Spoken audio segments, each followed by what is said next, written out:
Buenas tardes a todas y a todos. Estoy encantada de saludaros esta tarde. Os damos las gracias por seguir conectados al sexto Congreso de Pacientes con Enfermedades Cardiovasculares de Cardioalianza. Las dos mesas que quedan en esta tarde son sobre dos temas de especial trascendencia y de gran interés para todos los pacientes. La primera que nos tocará abordar será una mesa sobre valvulopatías y la segunda sobre dispositivos cardíacos. Permitirme que os presente a las dos personas que nos acompañan ahora en la mesa de valvulopatías. Son el doctor Jorge Rodríguez Roda. Hola, Jorge. Doctor. Hola, buenas tardes, Amaya. Encantada de saludarte. El doctor Rodríguez Roda es especialista en cirugía cardiovascular y trabaja en el Servicio de Cirugía Cardíaca de Adultos del Hospital Ramón y Cajal de Madrid. Y por otro lado tenemos a María Victoria Martín. Hola, Mavi. Buenas tardes. Muchas gracias por la invitación. Ella es paciente experta, como nos gusta a nosotros contar, y presidenta además de la Asociación de Pacientes Anticoagulados y Coronarios de Málaga. También es perteneciente a Cardioalianza y conocida y amiga desde hace tiempo. Bueno, pues por entrar un poco más en materia, y según las estadísticas, os diré que 3 de cada 100 personas mayores de 65 años sufre alguna valvulopatía de moderada a grave. Y esta cifra va en aumento teniendo en cuenta el envejecimiento de la población. Con lo cual entendemos que afecta a gran número de pacientes en nuestro país. Y por eso, bueno, pues en primer lugar el doctor Rodríguez Roda nos hará una presentación sobre qué son las enfermedades de las válvulas cardíacas, bueno, cuáles son los principales tipos, su tratamiento, y luego ya abordaremos un debate también con Mavi. Pues adelante, doctor Rodríguez Roda, tienes la palabra. Gracias, Amaya. En primer lugar, quiero agradecer a Cardioalianza esta amable invitación para poder compartir con todos ustedes estos minutos hablando de valvulopatías. Voy a intentar ser en esta exposición un tanto lo más sucinto posible para que luego tengamos más tiempo, si queréis, para poder debatir, preguntar o hacer alguna cuestión. Lo que quiero en esta presentación es básicamente explicaros lo que son las válvulas, las enfermedades valvulares un poco esquemáticas y cómo las tratamos, ¿vale? Pues anatómicamente, hacer un recuerdo. Muchos de los que están escuchando seguramente lo sepan porque ya son pacientes valvulópatas, pero recordaros que en el corazón hay cuatro válvulas, fundamentalmente aquellas que dividen las cavidades, que son las válvulas atrioventriculares. Como su propio nombre indica, lo que hacen es separar las cavidades auriculares de las ventriculares. Son válvulas más complejas y son la válvula tricúspide porque tiene 3 velos y la bicúspide porque tiene 2 velos. Así es su nombre.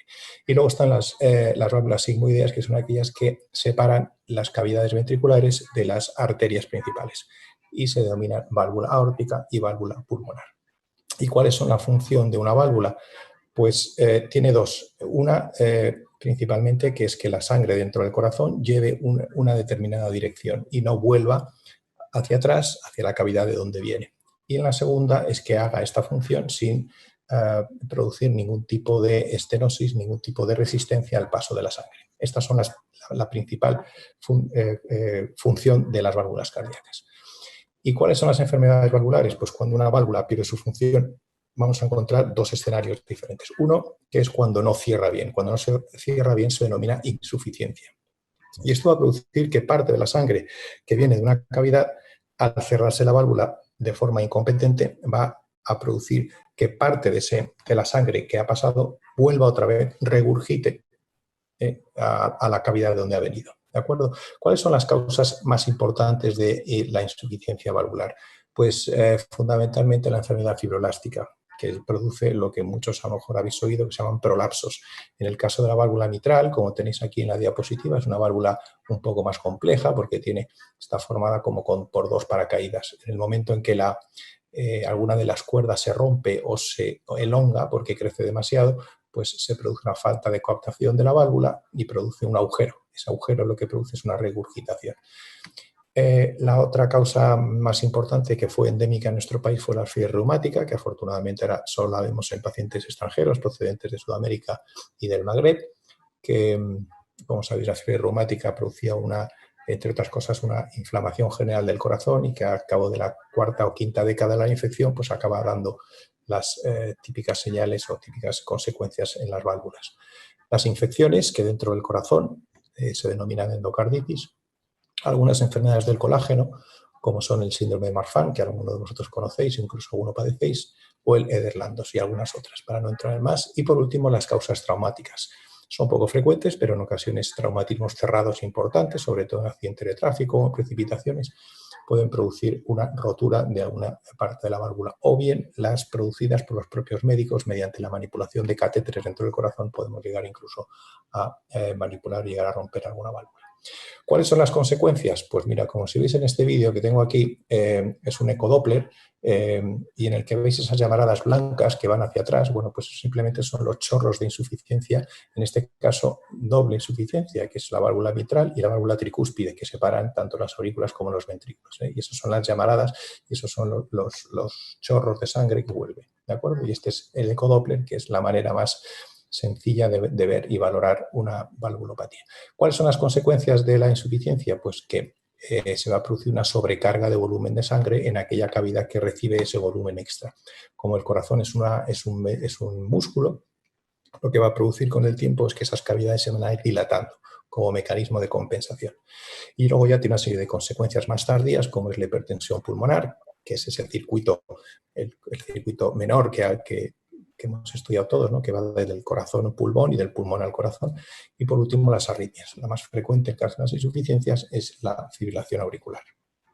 También las conoceréis mucho, sobre todo los pacientes anticoagulados. La otra patología de las válvulas es cuando no abre bien. Cuando no abre bien se denomina estenosis. Aquí veis en el cuadrito de al lado del dibujo como una válvula cuando abre y cuando cierra bien, y en el lado y al lado veis una válvula estenótica, fibrótica o calcificada, que ni cierra bien y sobre todo no abre bien. Eso produce que el orificio o el área valvular se reduce significativamente. ¿Cuáles son las causas? Fundamentalmente la fiebre reumática, que como ya digo, afortunadamente en España ya ha disminuido muchísimo, y la más frecuente en nuestro medio, sobre todo que afecta a la válvula aórtica, es la enfermedad degenerativa. Simplemente por la edad, la válvula aórtica, si veis en la foto de abajo en blanco y negro, veis una válvula de la izquierda, que es una válvula normal, con sus 3 velos finos, como papeles de fumar, y al lado veis una válvula degenerada de un paciente anciano, donde veis multitud de calcificaciones y una fibrosis general de la válvula. Las consecuencias, pues a diferencia de la insuficiencia valvular, la estenosis lo que produce es una sobrecarga de volumen, la cavidad cardíaca, que sufre la estenosis, esa salida estrecha de la sangre, pues lo que va a producir es una hipertrofia del músculo. Eso significa que va a ser un músculo mucho más grande de lo normal. Las consecuencias finales pues pueden ser muchas, pero vamos, básicamente puede llegar a la hipertensión pulmonar, como en el caso anterior, y arritmias, tanto fibrilación auricular como en casos de hipertrofias de ventrículo izquierdo muy severas y muy avanzadas, por caso de estenosis aórticas muy evolucionadas, pueden producir también arritmias de peores consecuencias, como arritmias ventriculares. ¿Cuál es el tratamiento básico de las valvulopatías? Independientemente del tratamiento médico que hay que seguir, el seguimiento, etcétera, etcétera, etcétera, cuando llega ya el cirujano es porque tenemos que cambiar la válvula. Entonces, tenemos dos opciones. Una que es quitar la válvula afecta y poner una prótesis nueva. Como vamos a ir estudiando a lo largo de la charla, vemos que hay dos tipos de válvulas o de prótesis, que son las biológicas y las mecánicas. Y la otra opción es, normalmente que las utilizamos sobre todo en caso de insuficiencias, es lo que denominamos la reparación o plastia valvular, que es mantener la válvula nativa y arreglar lo que esté estropeado. Esto es lo que vamos a ir viendo a continuación. Esto es un pequeño resumen de lo que ha sido la evolución de las prótesis a lo largo de la historia. Empezando por arriba a la izquierda, vemos lo que son las prótesis de bola, que empezaron en los años 60, eran unas válvulas muy primitivas, pero que incluso a día de hoy todavía hay algún paciente portador de estas válvulas, o sea que, bueno, que en cualquier caso, aunque eran válvulas iniciales, pero algunas de ellas han durado pues hasta 5 décadas. Luego se pasaron a desarrollar las válvulas de carbón pirolítico, que es un grafito sometido a un proceso de pirólisis, en las que se empezaron a desarrollar este tipo de válvulas que se llaman monodisco. Como veis, es un solo disco, una sola lenteja redonda con distintos anclajes por las distintas marcas comerciales. Y por último, ya a finales de los 70, se desarrollaron las válvulas bidisco, que son las que vemos ahí y son las que se utilizan actualmente. Respecto a las válvulas biológicas, la primera válvula biológica fue la de Ionescu Shelley y estaba hecha de pericardio. En estos últimos 40 años, o 50, ya casi 60 años, han ido evolucionando en cuanto al strut, lo que es al soporte de la válvula, hacerlo cada vez más pequeño para mejorar la apertura de la válvula. Se ha mejorado muchísimo también en el tratamiento de calcificante del pericardio, que es el que se utiliza normalmente para evitar fundamentalmente que se produzca esa degeneración posterior. Y luego están las válvulas porcinas, que son aquellas que están realizadas con una válvula de cerdo. Y luego estas que vemos aquí en azul ya marcadas son las distintas opciones que tenemos para el tratamiento de la válvula aórtica. Como veis, son válvulas que no necesitan sutura, otras que no tienen soporte, sin soporte, otras sin sutura, las famosas válvulas transcatéter que se ponen a través de un catéter, y luego tenemos otro tipo como son el homoinjerto, o injerto humano, que es procedente de cadáver humano, el seno injerto o injerto porcino, o el autoinjerto o procedimiento de Rosso. ¿Cuáles son las principales complicaciones y digamos, problemas que tienen las prótesis? Bueno, como ya habéis visto en la cirugía, en la diapositiva anterior, las válvulas han ido evolucionando muchísimo en los últimos años, pero aún así siguen teniendo una serie de complicaciones. Una de ellas, en las válvulas mecánicas, fundamentalmente es la trombosis. Como veremos a continuación, las válvulas mecánicas necesitan de una anticoagulación permanente y de por vida, porque por muy liso y especial que sea este carbón pirolípico, aún así es un material extraño que tiende a formar tromos a su alrededor, y cuando existe una infradosificación de anticoagulante, pues se puede llegar a producir la trombosis. Las válvulas biológicas, como están hechas de material biológico, pues con el tiempo se van degradando, se van endureciendo y calcificando. Otra de las posibles complicaciones es la formación de panus. Ese panus no es otra cosa que un tejido inflamatorio que va rodeando la válvula y que a veces ocasiona o que cierre o que abra mal, produciendo a veces estenosis o insuficiencia, o cualquiera de las dos. Como cualquier prótesis dentro del organismo, pues pueden infectarse. Cuando hay gérmenes andando por la sangre, pues se producen ese tipo de infecciones que se quedan pegadas a la válvula. Y el material biológico, lógicamente, el estrés puede producir rotura. Y por último, las complicaciones derivadas de la anticoagulación, como ictus y hemorragias fundamentalmente digestivas. ¿Cuál sería la válvula perfecta? Pues lógicamente aquella que produzca una mínima obstrucción al paso de la sangre, con una buena hemodinámica, que sea fácil de implantar, que no necesite anticoagulación, que no sea trombogénica, que dure, que sea fácil de disponer de ella y que tenga una alta resistencia a la infección. Respecto a la reparación valvular, pues es lo que nosotros preferimos como médicos y como cirujanos, ¿no? Aquí vemos 3 casos de una reparación aórtica, de una reparación mitral y de una reparación tricúspide. El objetivo fundamental, pues, es recuperar la funcionalidad de la válvula. ¿Y cómo lo hacemos? Pues normalmente, pues, arreglando todas aquellas partes de la válvula que estén estropeadas. ¿Y cuáles son sus ventajas? Pues como ya hemos dicho anteriormente, tiene muy buena hemodinámica, tiene una alta durabilidad y fundamentalmente no hay que anticoagularlas. Estos son los datos, ahora vamos a pasar a ver un poco los datos del registro nuestro en nuestra sociedad. Veis que aproximadamente el 60% de las cirugías que realizamos los cirujanos en España son cirugías valvulares, o bien sean valvulares aisladas o valvulares combinadas, para que veáis la importancia que tiene la patología valvular en nuestro medio. Aquí podéis ver la evolución del tipo de prótesis. En verde veis las reparaciones o anillos, que son las reparaciones valvulares, que se han triplicado en los últimos años. En rojo podéis ver las válvulas biológicas, cómo se han duplicado de un 25 prácticamente a un 50% en los últimos años, y cómo las válvulas mecánicas, al revés, pues han pasado de un 70 prácticamente a un 30%.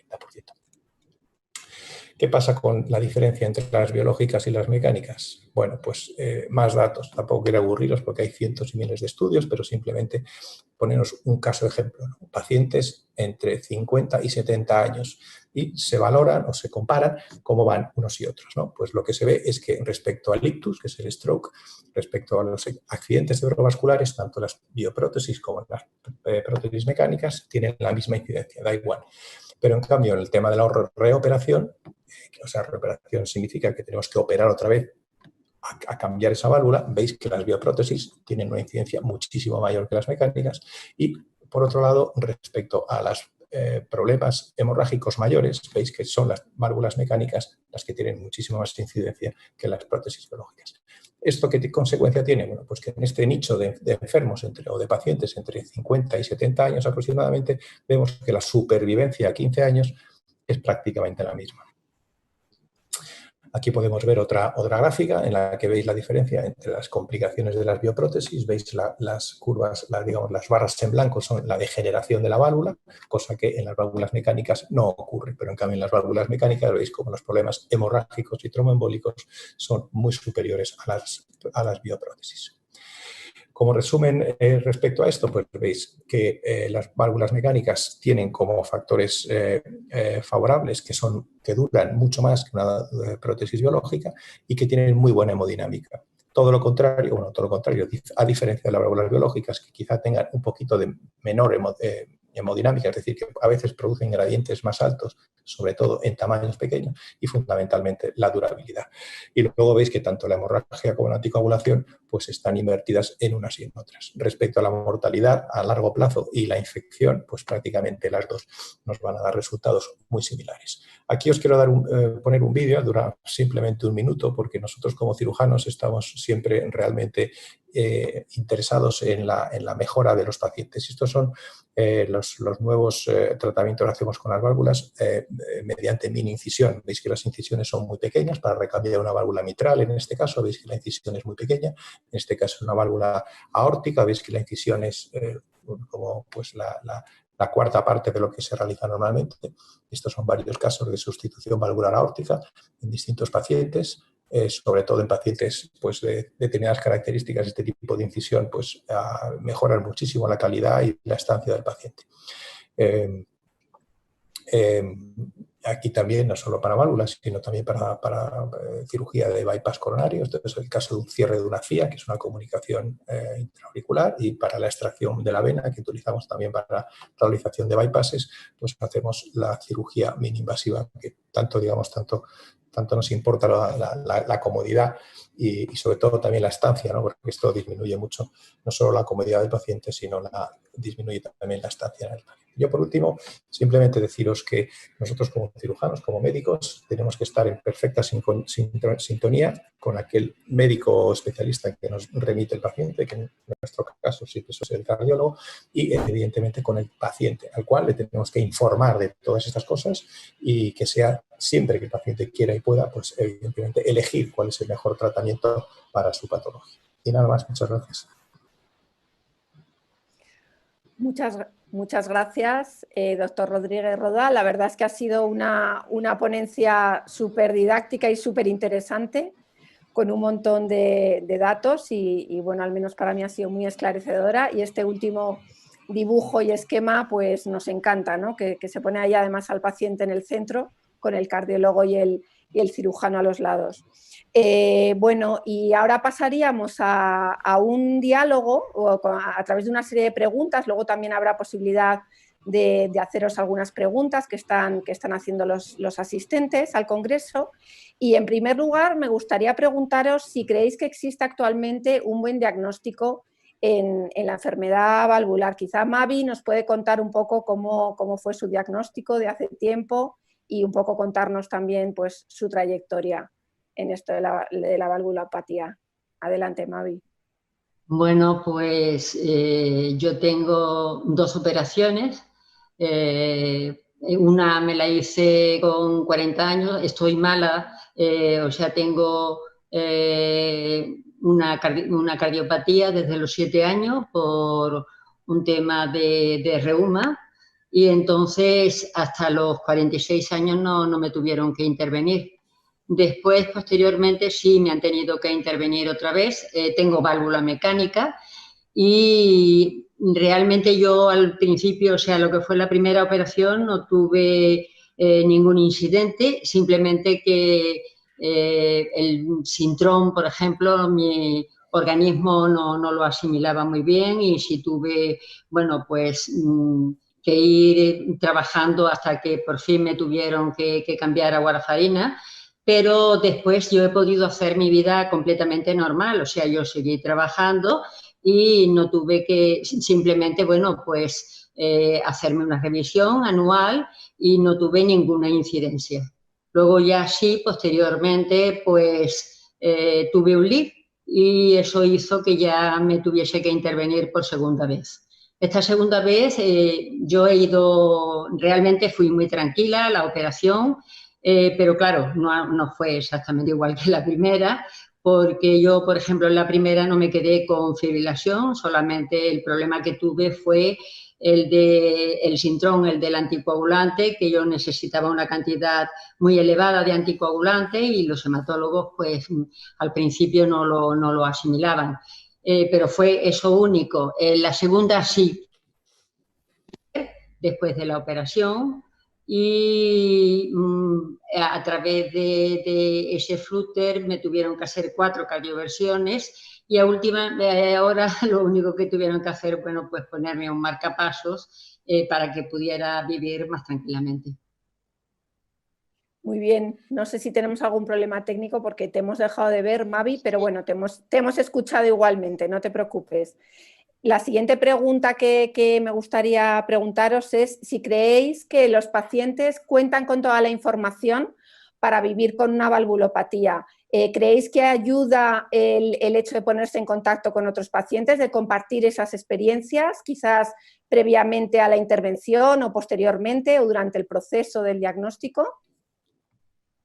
Bueno, ayuda muchísimo, por supuesto. Un paciente que está informado y que está formado para la patología que tiene, indiscutiblemente va con muchas más posibilidades de mejorar.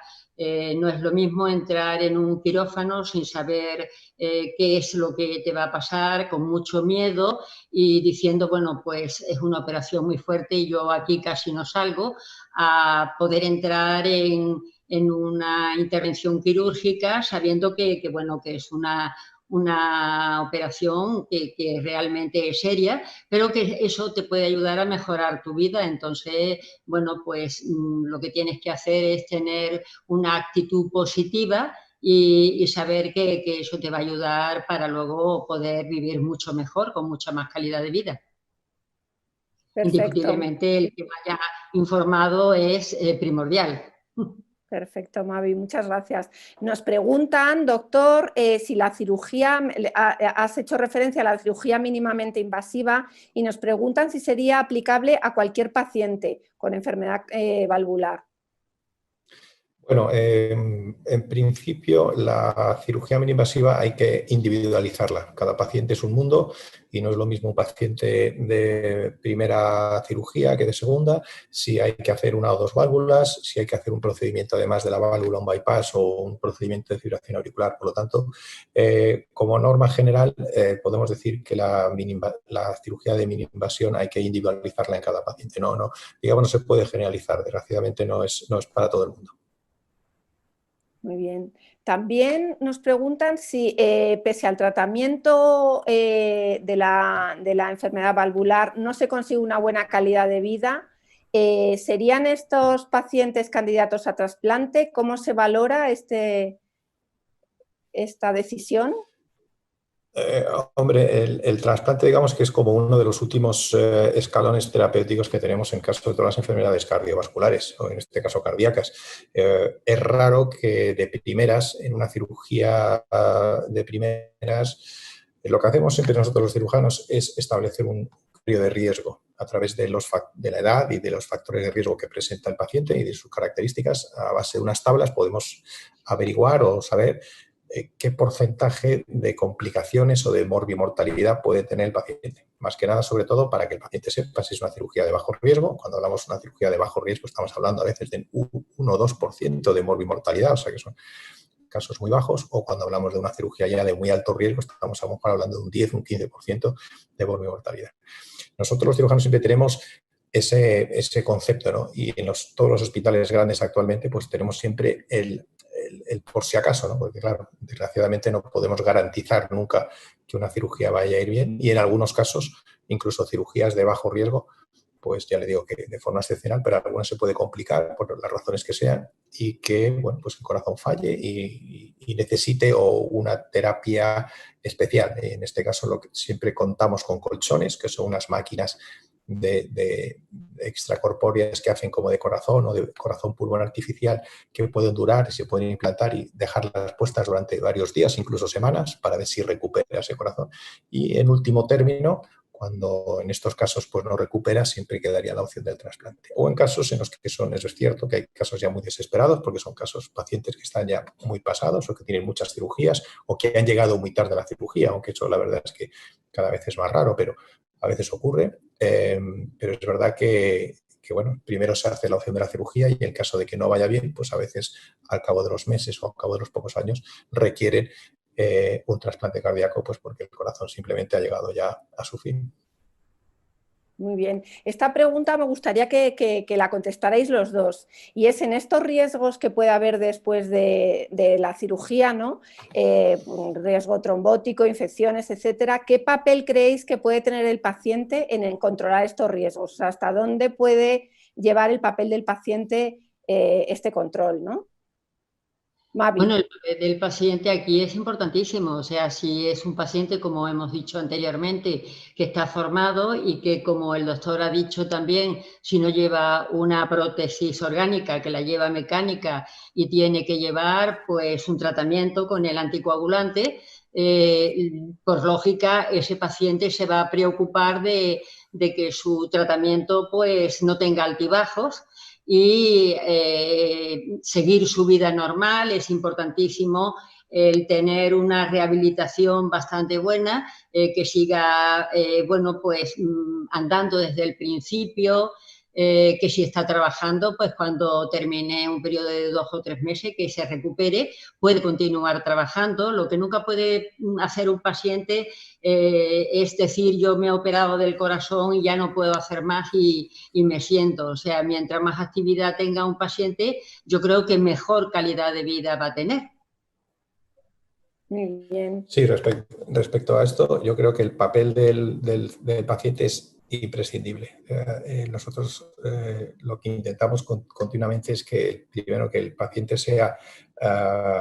que entienda perfectamente su patología y que participe no solo de las decisiones terapéuticas, es decir, bueno, pues qué tipo de válvula se va a poner o tal, y lógicamente la información, que es importantísima que el paciente esté informado en todo momento de las opciones que tiene y de los riesgos y beneficios de cada una de ellas. Pero una vez operado, evidentemente, tiene que seguir una serie de procesos. En el caso de la anticoagulación, como me había dicho muy bien, esto es de por vida muchas veces y la anticoagulación, si se lleva bien, pues normalmente disminuye muchísimo la cantidad o la incidencia de complicaciones, pero si se lleva mal, se abandona, pues evidentemente va a producir muchos problemas. Por lo tanto, creo que el involucrar al paciente dentro de su enfermedad creo que es imprescindible. Muy bien, muchas gracias. Nos hacen otra pregunta que es: ¿auscultar es la forma la forma de diagnosticar? ¿Se hace siempre? ¿Hay que hacerlo más en unas edades concretas? Pues mira, las valvulopatías tienen esa ventaja, que son muy fácilmente detectables. Igual que otras patologías del corazón o del sistema cardiovascular son más difíciles o requieren pruebas más específicas, las valvulopatías simplemente con un fonendoscopio y una auscultación ya nos puede evidenciar que hay algo que funciona mal, porque no lo comentaba antes, pero tanto la insuficiencia como la estenosis van a producir una serie de flujos en el corazón que son fácilmente audibles con un simple fonendoscopio. Entonces es algo tan sencillo como un chequeo médico, pero tanto como decimos los médicos, poner las gomas al paciente y con eso vamos a detectar ya, hombre, ya antiguamente se era muy fino con esto, pero ya actualmente con la aparición de equipos de ecocardiografía que prácticamente están en cualquier consulta ya de cardiología, pues ya no se es tan fino, pero sí que se puede detectar de forma muy sencilla. Es decir, bueno, aquí hay un soplo sistólico o un soplo diastólico o un soplo, simplemente. No hace falta ni llegar a esto. Y ya, evidentemente, ya de ahí se puede pasar al siguiente paso, que es una ecografía, que también es una prueba no invasiva y relativamente sencilla, en la que ya se puede valorar el grado de valvulopatía que tiene y hacer el seguimiento pues, según la gravedad del mismo y las consecuencias que esté teniendo en el corazón, lógicamente. Perfecto. Pero yo creo que aquí el paciente nos encontramos con un problema con los médicos de familia. Realmente hoy está muy ocupado, hoy en día mucho más con la pandemia que tenemos. Y entonces la auscultación es una cosa que se hace poco. Y ahora, por ejemplo, que estamos haciendo las consultas por teléfono, ya indiscutiblemente no es poco, es nada. Entonces sí que ahí el paciente yo creo que sí tiene el deber, en este caso, de algunas veces exigirle a su médico de cabecera realmente que esté un ratito más con él, que le ausculte y que si posiblemente tiene algo, pues que se lo detecte y no cuando sea ya tarde. Con ese problema sí que no estamos encontrando los pacientes, y ahora mucho más con la pandemia. Sí, a ver, perfecto. Nos pregunta José Luis, me han puesto una prótesis valvular aórtica y mi cardiólogo me dice que casi no sería necesaria la anticoagulación. ¿Las nuevas válvulas pueden evitar la anticoagulación? Pues yo le diría a José Luis que depende del tipo de prótesis que se le haya puesto. Como ya hemos visto, hay digamos, dos grandes grupos, que son las válvulas mecánicas y las válvulas biológicas. La válvula biológica de por sí no necesita anticoagulación. En algunos protocolos, en algunos hospitales, se anticoagula durante 1 o 2 meses después de la cirugía y luego se retira la anticoagulación. En el caso de que no haya ningún otro factor que requiera anticoagulación, como una arritmia cardíaca, la más frecuente es la fibrilación auricular o algún otro factor, normalmente las válvulas biológicas no precisan de anticoagulación, simplemente con antiagregación. Antiagregación es otro tipo de tratamiento de la hemostasia de la sangre, pero mucho más fácil y mucho más sencillo porque se hace con una simple aspirina infantil, o sea que no requiere nada más que eso. Si no tiene ningún factor y tiene una prótesis biológica, no precisa anticoagulación. Muy bien, gracias, doctor. Mavi, según vuestra experiencia en la asociación, ¿creéis que se trata de forma adecuada el dolor crónico? ¿Cómo lleváis? Bueno, aquí también hay otro problema porque el doctor estaba diciendo, diferenciando de lo que es una válvula orgánica y una mecánica.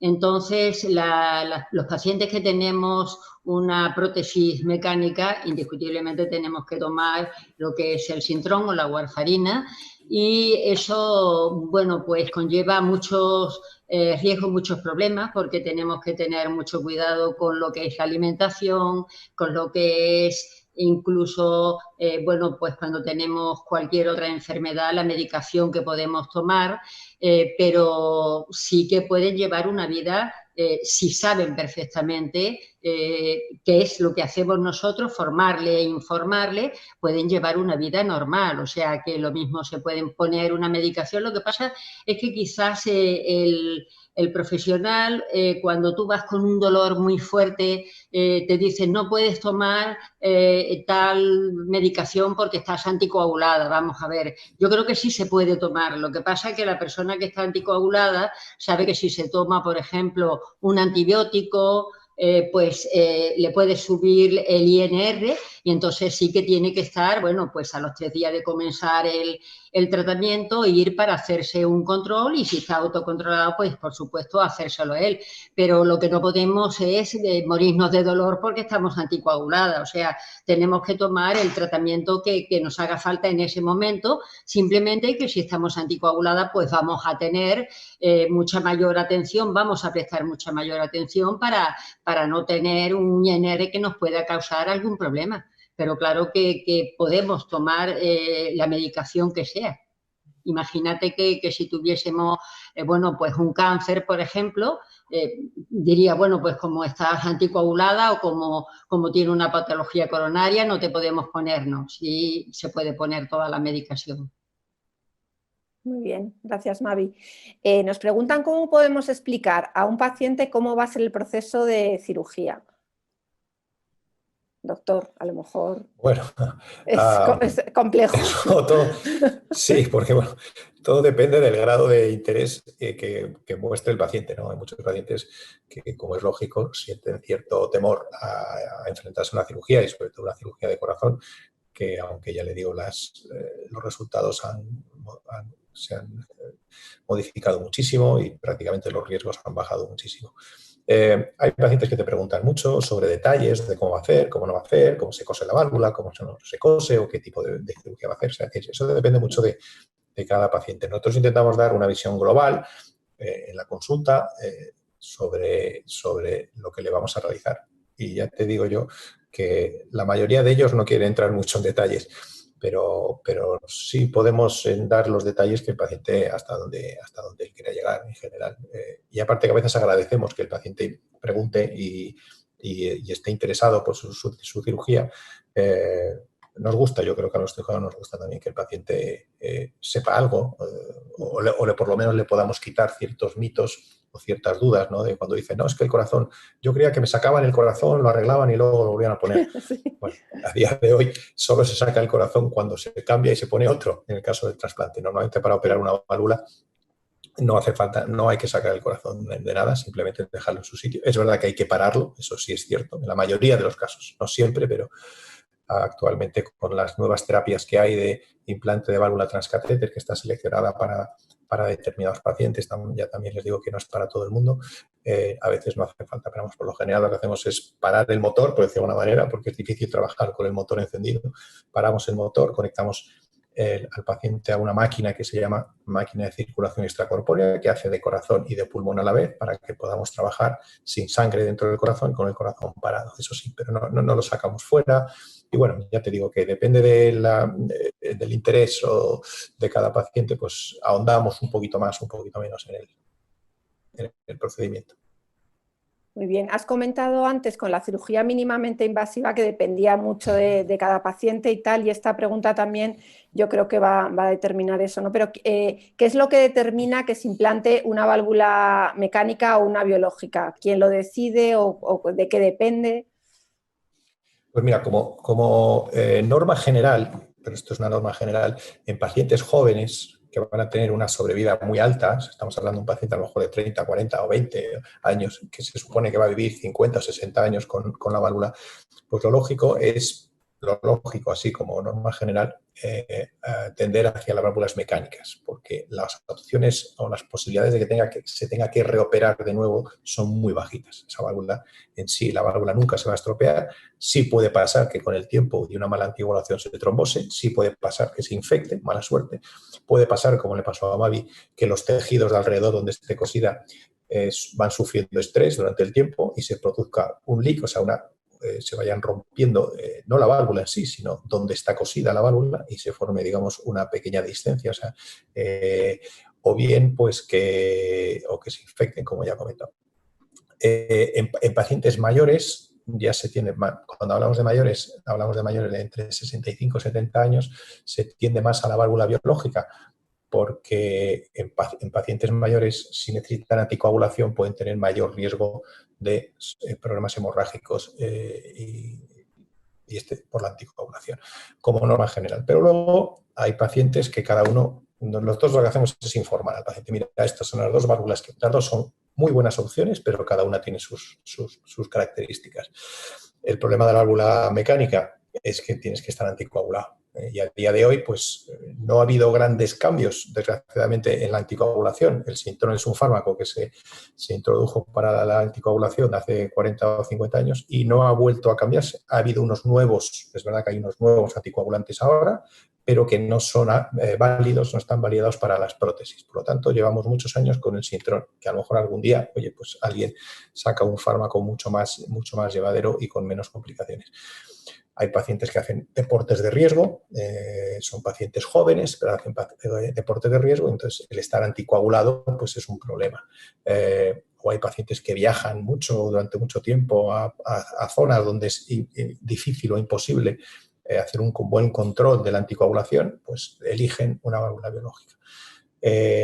Yo creo que, insisto, cada paciente es un mundo, hay que individualizarlo siempre, pero vamos, como norma general podemos decir que pacientes jóvenes se tiende más a las mecánicas, pacientes mayores más a las biológicas. En ese sentido, Mavi, ¿en la asociación os llegan también pacientes con esa duda o cómo lo resolvéis? Sí, vamos a ver, yo iba a decir precisamente que, bueno, que la anticoagulación indiscutiblemente tienes que estar pendiente, saber, bueno, pues muy bien y profundizar en cómo tu organismo recibe el sintrón y cómo tienes que llevarlo, pero ahora precisamente, bueno, ahora yo hace 23 años que me estoy autocontrolando, o sea, fuimos 12 personas en Málaga, los primeros que nos autocontrolamos. Entonces, si tú te autocontrolas, no tiene tanto problema, primero porque no tienes que estar con la expectativa de ir a un centro de salud continuamente o a un hospital, a no ser bueno, que tenga cualquier problema ya más grave, pero que sí se puede viajar a los sitios que sea, porque yo he viajado muchísimo y claro, lo primero que he hecho, por supuesto, es mi coaguchet, mi coagulómetro y mis tiras reactivas y entonces voy, bueno, pues tranquila. O sea que esa ventaja sí la tenemos. Que luego sí hay que tener mucho más cuidado en la alimentación, porque ya sabemos que la vitamina K es precisamente una de las vitaminas que interfieren bastante en nuestra anticoagulación, pero si están en una asociación, por ejemplo, como tú has dicho en la nuestra, pues ellos saben perfectamente cuáles son, en este caso, las verduras que están más cargadas de vitamina y cuáles no, que una persona anticoagulada debe de llevar una alimentación, bueno, pues normal, una alimentación equilibrada y no tiene por qué tener altos y bajos, o sea que puede tomar de todo y mucha más tranquilidad, mucha más fiabilidad y mucha más independencia, por supuesto, si está autocontrolada. Perfecto. Bueno, pues nada, ha llegado ya la hora de agradeceros, de cerrar la mesa, de agradeceros a los dos vuestra asistencia hoy aquí, todo lo que nos habéis contado. Y bueno, y a todos los asistentes os digo que os esperéis un minutito porque seguimos con la mesa de dispositivos cardíacos. Gracias y buenas tardes. Muchas gracias. Un placer, muchísimas gracias.